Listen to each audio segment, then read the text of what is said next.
Michael, tu es en train de préparer ton embarquement, ou plutôt une certaine Maria est en train de t'aider à préparer ton embarquement. Tu vas faire un vol long courrier. Toi, tu sais pourquoi tu es là.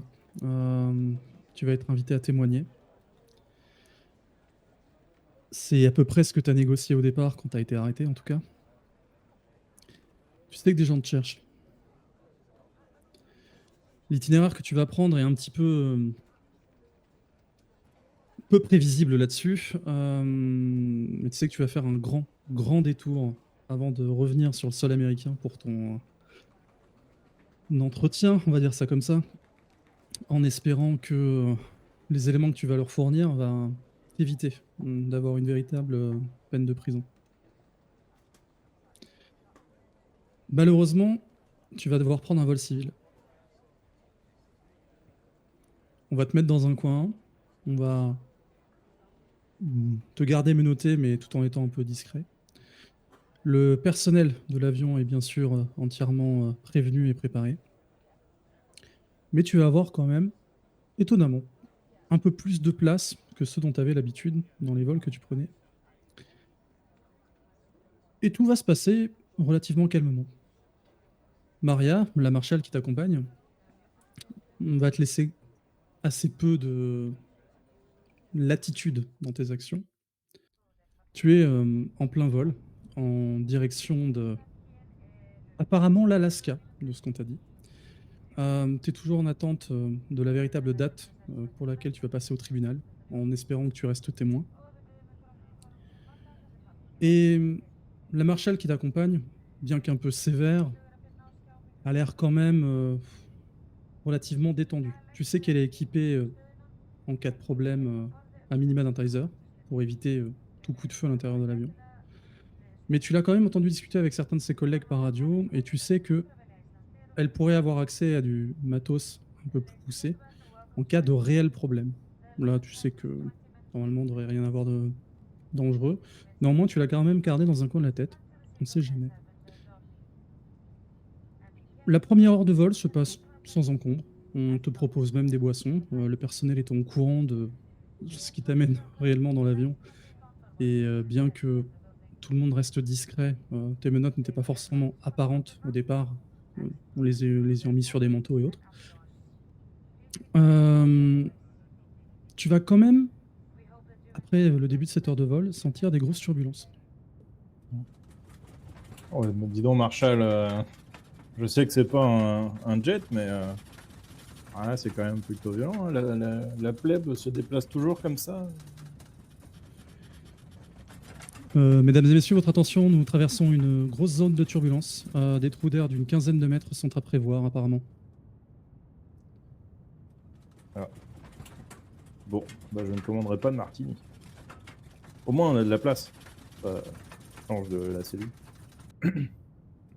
Non, mais par contre, Marshall, je pouvais pas. On est à 20 000 mètres. Tu dis ça, je peux pas m'enfuir, hein. C'est la procédure, vous le savez, Michael. Ouais, enfin bon, quand même. On n'aurait pas à les cacher. Vous savez très bien que je vais pas m'enfuir. Je suis là, justement pour m'en sortir le mieux possible. Je vais pas exagérer, je vais pas aggraver mon dossier. Oui, mais ce sera enfreindre le protocole. Marshall, écoutez, le protocole, c'est une bonne chose, mais il y a un moment, je pense que vous ne voulez pas inquiéter tous ces gens autour de nous. Enfin, ça se voit au bout d'un moment. Si à un moment je dois aller aux toilettes ou. Bah, je vous accompagnerai. Je vous rappelle ce qui est arrivé avec le groom à l'hôtel. Bah, je pouvais pas prévoir. C'est pas de ma faute, il a ouvert la porte au mauvais moment. Ouais, vous étiez vraiment obligé de lui vendre des fonds d'investissement directement comme ça. Il était à deux doigts de re-signer. Je prévois mon après, après avoir payé ma dette à la communauté. Vous avez encore 1h30 à patienter et regarder un film. Non. Ah, vous savez, ça aurait fait. Je pense que ça aurait aidé à l'image ce fait de quelqu'un qui est en train de se battre, de lutter pour sa réinsertion, dans la communauté, dans la société. Et tu commences à entendre de l'autre côté, un gamin qui commence un peu à hurler, à raconter un peu nimp.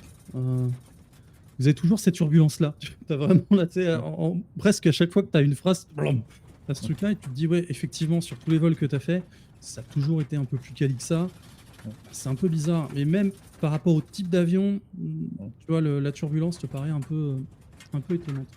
Tu vois tout de même, côté hublot, vu qu'on a quand même souhaité limiter au maximum tes mouvements, donc toi, tu es côté hublot, une grosse tempête de neige, pour expliquer un petit peu ces effets-là.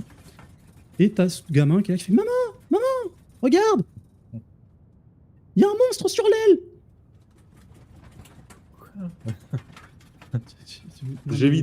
J'évitais moi de regarder l'aile depuis le début parce que je sais quand il y a des turbulences, tu sais, les ailes des avions, ça fait vraiment comme des ailes d'oiseau, tu vois? Ça se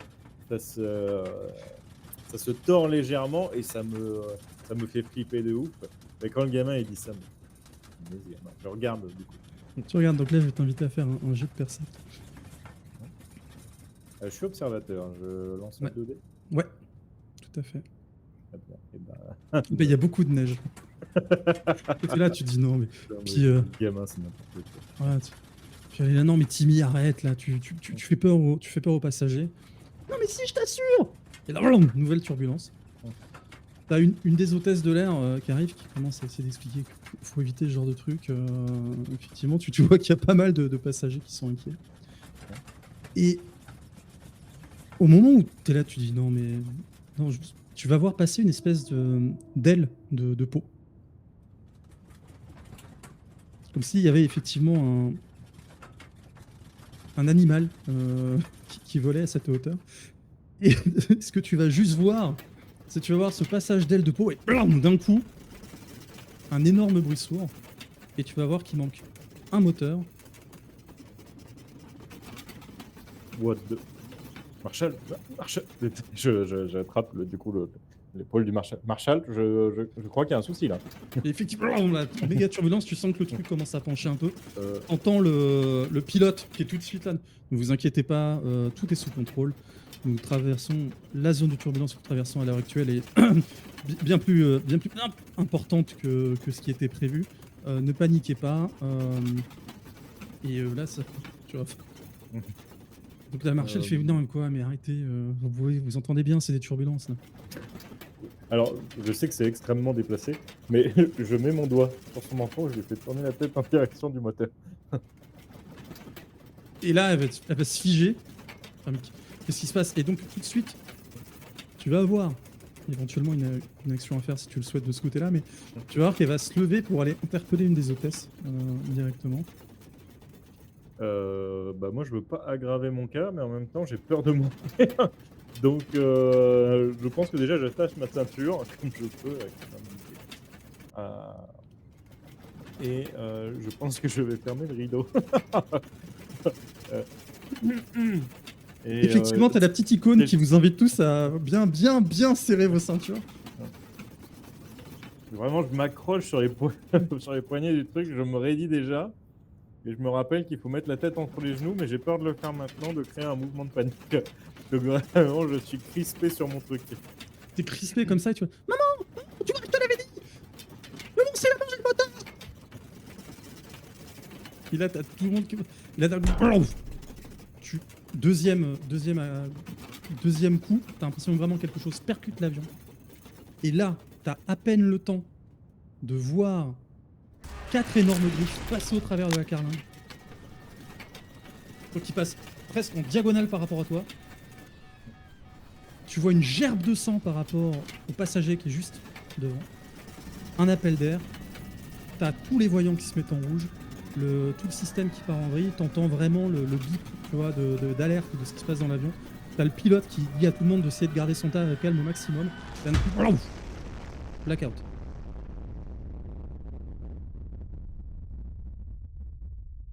C'est vraiment j'ai perdu connaissance Ouais, ouais. Enfin, ou c'est tu sens un énorme l'avion? choc.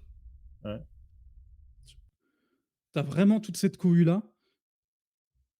et tu sens vraiment une grosse douleur au niveau de ta cage thoracique et là, je vais t'inviter à faire un jet, plutôt côté endurance, de cette partie-là. Mmh mh. Non, j'ai rien. Bah si, physique en faiblesse, Ouais, bah 2 dés du coup. 8. Très bien. Tu as extrêmement mal. T'entends une voix étouffée qui t'appelle. «Michael! Michael!»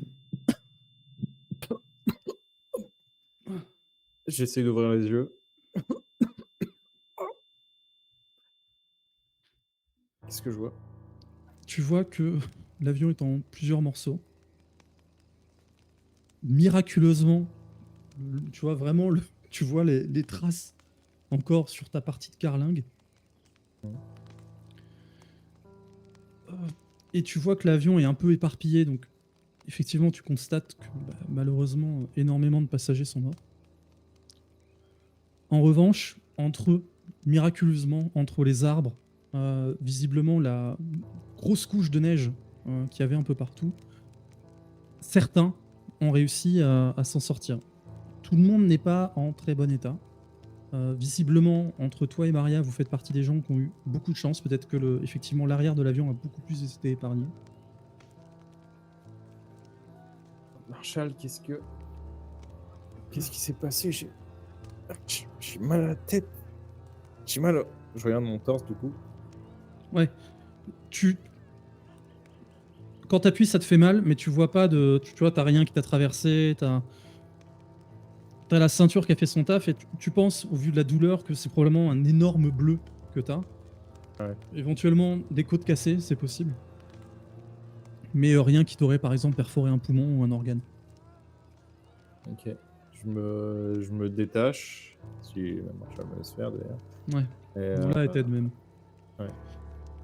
Heu, bon, j'imagine que c'est pas le moment de parler placement. Est-ce que, heu, il y a d'autres survivants? Je viens de reprendre mes esprits aussi, mais je, je vois qu'il y a quelques personnes encore là. Ouais, Heu, écoutez, faites pas de conneries, d'accord. Et là, elle te retire les mmh, menottes. Essayez de voir aussi s'il n'y a pas des gens qu'on peut aider. On a l'air de faire partie de ceux qui s'en sont le mieux sortis. je me frotte un petit peu les poignets là et je commence à me relever. 1re chose, je pense que je vais regarder si, il y a de l'oxygène, tu sais, dans les trucs qui sont censés tomber, dans les masques. Ouais, Tu sais, je renifle juste voir s'il y a de l'oxygène qui est diffusé ou pas, parce que ça un peut être peu. synonyme de feu si jamais ça continue de se diffuser. Ouais. Donc je regarde autour de moi, s'il y a un steward ou une hôtesse de l'air qui est encore consciente ou vivante Oui, déjà. t'as une hôtesse de l'air, Mmh. Mmh. bah, qui est celle avec qui en fait Maria était en train de parler. Mmh. Elle, tu sens qu'elle boite pas mal. Elle sait même pas comment elle a fait en fait pour Mmh. s'en sortir. Tu vois qu'elle est couverte de sang, visiblement pas le sien. En regardant vraiment tout autour, tu vois encore bah, juste devant toi ce qui reste, tu vois, en fait, tu vois un bas de corps, tu vois, devant le siège, qui reste malheureusement attaché, tu vois, par rapport à la personne qui a mis sa ceinture devant. Et tu vois qu'effectivement, quelques silhouettes semblent se détacher. T'en vois d'autres qui ont l'air plutôt piégés, tu vois, sous des éléments de carlingue, sous des sièges. Qu'est-ce que tu fais? Je demande à la demoiselle: «Je crois que vous devriez essayer de couper les arrivées d'air, on sait jamais s'il y a des flammes. Ce serait bête de risquer un suraccident». Heu, Oui, vous avez raison, je vais essayer de voir ça. Et tu vois que machinalement, tu vois, elle cherche un truc pour faire un appel et mmh, enfin, elle aussi en état de choc.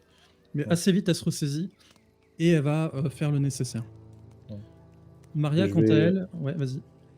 je vais aider du coup les gens qui sont bloqués, en fait, je vais peut-être bon, c'est peut-être, les habitudes de quelqu'un qui se salit pas les mains, mais peut-être commencer plutôt par un triage, Ouais, voir ceux qui ont une chance et ceux qui n'en ont pas, tu vois? Et en gros, je vais essayer d'organiser, on va dire, les vivants pour qu'on s'occupe le plus possible de ceux qui ont le plus de chances de survivre, heu, tout en restant dans l'axe de vue du coup de Marshall. OK, tu vas juste me faire un petit jet, alors voilà, observation, là, tu pas forcément besoin de connaissances OK. médicales. Disons qu'il y a des cas qui seront très faciles à trier, notamment le personnage du siège de devant. Quinze. Heureusement avec avantage. Oui. Hem et tu arrives et tu effectivement, très vite, tu reprends tes réflexes. Tu commences à donner des ordres, tu commences à essayer d'organiser quelque part ce qui t'a fait vivre, au détriment des gens, là, est en train un peu de t'aider à, justement organiser à peu près les secours, par rapport aux conditions dans lesquelles vous êtes. Tu arrives à peu près à te placer dans une position de pas de sachant, mais au moins de leader et de quelqu'un qui arrive à prendre des décisions, dans ce Mmh. coup-là, et vous arrivez à peu près à, garder, retrouver une quinze vingtaine de personnes dans des états à peu près acceptables. Ce qui fait que, sur à peu près les 300 passagers que vous aviez, Ouais, le bilan est lourd. le Du bilan coup, est très, très lourd. dans les 15-20 personnes là, je demande s'il y a un infirmier, s'il y a des gens formés au secourisme ou un docteur, heu, Ouais, il y en a une, encore une fois, qui a un peu du mal, mais alors elle est pas, elle est pas médecin proprement parler, mais c'est le seul truc que vous avez. Elle est étudiante en biologie. ça se rapproche. Voilà, c'est à peu près le seul truc que vous ayez, mais tu vois qu'elle, enfin, au-delà de ce qui se passe là, tu vois que déjà elle tremble de partout, elle ose pas, tu vois? Elle arrive des fois à donner des conseils, mais entre 2 bégaiements, enfin, c'est vraiment un truc, enfin, encore une fois, c'est très, très compliqué. Et et assez rapidement, mine de rien, tu as pas mal de gens qui vont réussir, tu vois, à s'extraire. D'autres vont, justement aller récupérer, un peu de matériel, tu vois, qu'il y a à l'intérieur de l'avion. Genre, à minima, tu vois, des trousses de premiers secours, ce genre de choses. Et suite à la remarque que tu avais faite, tu vois, sur l'oxygène et le reste, tu as aussi l'hôtesse qui va commencer à préciser à tout le monde, voilà, de s'éloigner un minimum en cas d'explosion, en cas d'incendie ou autre, qu'il faudrait éviter. Le problème, c'est que vous allez très vite vous retrouver, tu vois, avec, il fait froid dehors, il y a beaucoup de neige, il y a des débris d'arbres un peu partout, des débris de carlingues. Visiblement, la cabine de pilotage, vous la retrouvez pas tout de suite. Elle a l'air vraiment beaucoup plus loin. Des morceaux d'ailes également, que eux, vous voyez brûler vraiment un peu plus loin. Et vous avez vraiment l'impression que, à part, on va dire, le centre, tu vois, et l'arrière de l'avion, tout a été vraiment dispersé dans le choc, ou peut-être par la créature ou la chose que tu as vue en tout cas. Hem, Marshall, est-ce que vous avez votre téléphone ou votre radio, je pense que la boîte noire est plutôt vers le poste de pilotage, enfin je peux me tromper mais on sait jamais, En général, tu en as plusieurs. OK. Bah, du coup, ne sachant pas vraiment, je Ouais, vais quand même lui dire, c'est vrai, essayer d'appeler des secours, voir si on capte, on est peut-être pas trop perdu. très vite, elle regarde son matériel et Ouais, non, ça ne capte pas. mince. Du coup, je vais essayer d'organiser un peu, genre les personnes les plus petites qui peuvent passer un petit peu partout, parce que j'imagine que dans les baies, c'est un peu le bordel. Ouais, Je vais leur, demander de recueillir du coup les couvertures, les choses comme ça. Les personnes un peu costauds, je vais leur demander de prendre la nourriture dans l'avion. Il y a des repas normalement. Heu, donc au moins ramener, prendre le maximum de nourriture qu'ils peuvent, et du coup je vais dire à la Marshall, heu, dans la nature, heu, dans le nord américain, vous devriez peut-être récupérer, votre équipement. Marshall, vous voyez ce que je veux dire? On sait jamais si on tombe sur un ours ou une connerie comme ça. Ouais, vous avez raison. Autant la Ouais, thèse du monstre, tu vois, ça ouais, me enfin, j'ai vu les griffes, tu vois? Ça m'a moi, ça me choque, mais tu vois, si je me dis: «Si elle a pas vu, si elle a pas fait gaffe, si elle a été inconsciente avant moi, je veux pas passer pour un fou». Et que c'est qu'elle se braque pas à l'idée que je lui souffle, tu vois? OK. Bah, assez rapidement, elle va réussir à récupérer une partie de son matos, pas tout. Mmh. Vous allez commencer à amasser, en fait, bah, en gros, à récupérer ce qui reste de l'épave. Malheureusement, pas pouvoir faire grand-chose des corps, parce que l'heure n'est pas tout de suite à, bah, justement, Ah enfin, bah, là, creuser des oui. tombes, ce genre de trucs là. Vous êtes en pleine nuit, dehors, il fait froid, il y a de la neige et pendant que justement, toi, tu essayes de donner à droite à gauche, pas que à la Marshall, aux autres, tu Mmh. vois? Tu vois qu'il y en a quand même quelques-uns. Tu vois, tu as un mec, par exemple, il lève un peu les sourcils, tu vois, en te voyant un petit peu, tu vois, coordonner les gens et tout, un peu en mode, «Non mais attends, moi on me donne pas d'ordre», tu vois? Mais tu sens que globalement, sous l'effet du stress et de la panique, les gens sont quand même bien contents, tu vois, de se recentrer sur une personne qui sait à peu près, tu vois, on va dire, garder la tête froide dans le contexte. Mais assez rapidement, dans les décombres, tu vas commencer tu vas voir un mec qui s'arrête de chercher, et qui prend, tu vois, un téléphone pour éclairer un peu. Qu'est-ce que c'est que ça? Venez voir, regardez. Je je vais voir. Et Ça va? tu Il y a un souci? ça Ah ressemble oui, pas du tout à des déchirures sur un avion, ça, non? je Regardez. regarde de plus près. Et en fait, tu vois effectivement qui te montre une autre partie de la carlingue sur laquelle tu retrouves des traces de griffes Mmh. et visiblement, heu, un truc, tu du mal à y croire, mais ce serait une dent à peu près, tu vois, de 15-20 centimètres. Ah oui. Et Heu, et au moment où, tu vois, il arrive à décrocher la dent, vous entendez un énorme rugissement dans les arbres, comme si une masse, tu vois, était en train de passer, soit au-dessus, soit d'arbre en arbre, vraiment en frôlant les branches, en faisant tomber de la neige qui s'était accumulée dessus.